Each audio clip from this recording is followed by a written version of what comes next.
ಎಲ್ಲರಿಗೂ ನಮಸ್ಕಾರ. ದೇವಿಕಾ ಅಡುಗೆಗೆ ಸ್ವಾಗತ. ನಾನು ದೇವಿಕಾ.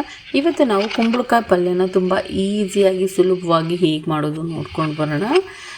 ಇದಂತೂ ರೊಟ್ಟಿಗೊಂದು ಒಳ್ಳೆ ಕಾಂಬಿನೇಷನ್ ಅಂತಲೇ ಹೇಳ್ಬೋದು. ದೋಸೆ ರೊಟ್ಟಿ ಎರಡೂಕ್ಕೆ ಮಾತ್ರ ತುಂಬ ಒಳ್ಳೆ ಕಾಂಬಿನೇಷನ್ ಅಂತಲೇ ಹೇಳ್ಬೋದು. ಈಸಿಯಾಗಿ ಹೇಗೆ ಮಾಡೋದು ನೋಡ್ಕೊಂಬರೋಣ ಬನ್ನಿ. ನಾನಿಲ್ಲಿ ಮೊದಲಿಗೆ ಒಂದು ಕಡಾಯಿ ಇಟ್ಕೊಂಡಿದ್ದೀನಿ. ನಾನು ಅದಕ್ಕೆ ಒಂದು 2 ಸ್ಪೂನಷ್ಟು ಎಣ್ಣೆಗಳನ್ನ ಹಾಕ್ಕೊಳ್ತಾ ಇದ್ದೀನಿ. ಎಣ್ಣೆ ಸ್ವಲ್ಪ ಬಿಸಿ ಆದಮೇಲೆ ನಾನಿಲ್ಲಿ ಜೀರಿಗೆ ಹಾಕಿದ್ದೀನಿ. ಸಾಸಿವೆ ಸ್ಕಿಪ್ ಆಗಿದೆ. ಸಾಸಿವೆ ಇದ್ದರೆ ಸಾಸಿವೆ ಹಾಕ್ಕೊಳ್ಳಿ. ನಾನಿಲ್ಲಿ ಹೆಚ್ಚಿದಂಥ 2 ಮೆಣಸಿನ್ಕಾಯಿ ಮತ್ತು 7-8 ಕರಿಬೇವನ್ನು ಹಾಕ್ಕೊಳ್ತಾ ಇದ್ದೀನಿ. ಹಿಂಗಿದ್ರೆ ಹಿಂಗೆ ಹಾಕ್ಕೊಳ್ಳಿ, ಇದು ಸ್ಕಿಪ್ ಆಗಿದೆ.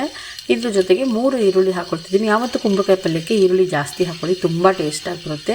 ಇದನ್ನು ಅಷ್ಟೇ ಚೆನ್ನಾಗಿ ಕೆಂಪಾಗೋವರೆಗೂ ಹುರ್ಕೊಳ್ಳೋಣ. ಈರುಳ್ಳಿನ ಚೆನ್ನಾಗಿ ಫ್ರೈ ಆಗಿ, ಯಾವಾಗಲೂ ಮೀಡಿಯಮ್ ಫ್ಲೇಮಲ್ಲೇ ಇಟ್ಕೊಂಡು ಈರುಳ್ಳಿನ ಹುರ್ಕೊಳ್ಳಿ. ನೋಡಿ, ಒಂದು ಸಲ ಇದು ಈರುಳ್ಳಿ ಫ್ರೈ ಆಗಿದೆ ಅಂದಮೇಲೆ ಇದಕ್ಕೆ 1 ಸ್ಪೂನಷ್ಟು ಧನಿಯಾ ಪೌಡ್ರ್ ಹಾಕ್ಕೊಳ್ತಿದ್ದೀನಿ. 1 ಸ್ಪೂನಷ್ಟು ಒಂದು ಸ್ಪೂನ್ ಕಡಿಮೆ ಅಚ್ಕಾರದ ಪುಡಿ ಹಾಕ್ಕೊಳ್ತಾ ಇದ್ದೀನಿ. ಯಾಕೆಂದರೆ ಲಾಸ್ಟಿಗೆ ಸಾಂಬಾರು ಪೌಡ್ರನ್ನು ಹಾಕ್ಕೊಳ್ತೀವಿ ನಾವು ಅದಕ್ಕೆ ಸ್ವಲ್ಪ ಖಾರದ ಕಡಿಮೆನೇ ಹಾಕ್ಕೊಳ್ಳಿ, ಬೇಕಾದರೆ ಆಮೇಲೆ ಹಾಕ್ಕೋಬೋದು ನಾವು.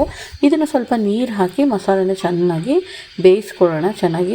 ನೋಡಿ, ಚೆನ್ನಾಗಿ ಎಣ್ಣೆ ಬಿಡಬೇಕು ಮಸಾಲೆ. ಹಾಗೆ ಚೆನ್ನಾಗಿ 1-2 ನಿಮಿಷ ಬೇಯಿಸ್ಕೊಳ್ಳೋಣ. ಇಲ್ಲಿ ನಾನು ಒಂದು ದಪ್ಪು ಟೊಮೊಟೊ ತೆಗೆದುಕೊಂಡಿದ್ದೀನಿ. ಈಗ ಸಣ್ಣಗೆ ಹೆಚ್ಕೊಂಡಿದ್ದೀನಿ. ಇದನ್ನು ಅಷ್ಟೇ 1 ನಿಮಿಷ ಮಿಕ್ಸ್ ಮಾಡಿಬಿಟ್ಟು ಇದಕ್ಕೆ ನಾನು ಒಂದು ಅರ್ಧ ಸ್ಪೂನಷ್ಟು ಉಪ್ಪನ್ನು ಹಾಕ್ಕೊಳ್ತಾ ಇದ್ದೀನಿ. ಈಗ ಚೆನ್ನಾಗಿ ಮಿಕ್ಸ್ ಮಾಡಿ ಉಪ್ಪನ್ನು ಹಾಕ್ಕೊಂಡು ನಾವು ಇದನ್ನು ಬೇಯಕ್ಕೆ ಬಿಡಬೇಕಾಗುತ್ತೆ. ನಾವಿಲ್ಲಿ ಈಗ 2-3 ನಿಮಿಷ ಬೇಯಿಸ್ಕೊಳ್ಳೋಣ. 2 ನಿಮಿಷ 3 ನಿಮಿಷ ಆದಮೇಲೆ ನೋಡಿ, ಟೊಮೊಟೊನು ಚೆನ್ನಾಗಿ ಬೆಂದಿದೆ, ಎಣ್ಣೆ ಎಲ್ಲ ಸೈಡಲ್ಲಿ ಬಿಟ್ಕೊಂಡಿದೆ, ನೋಡ್ತಾ ಇರ್ಬೋದು.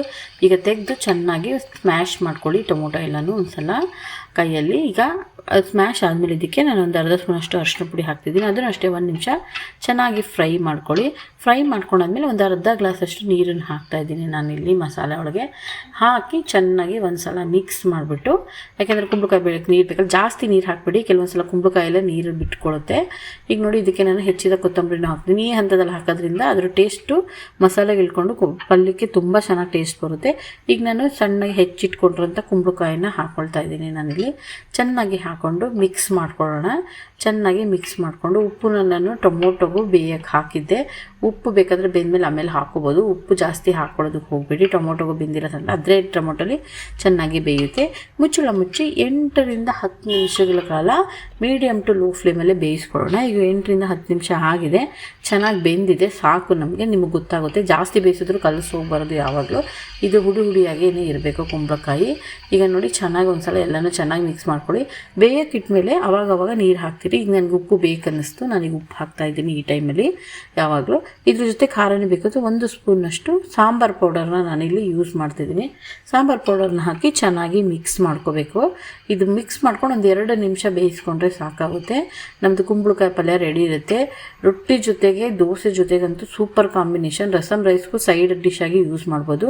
ಇನ್ನು ಯಾರ್ಯಾರು ನನ್ನ ಚಾನಲ್ ಸಬ್ಸ್ಕ್ರೈಬ್ ಮಾಡ್ಕೊಳ್ಳಿ, ಪಕ್ಕದಲ್ಲಿರೋ ಬೆಲ್ ಐಕಾನ್ನ ಪ್ರೆಸ್ ಮಾಡಿ.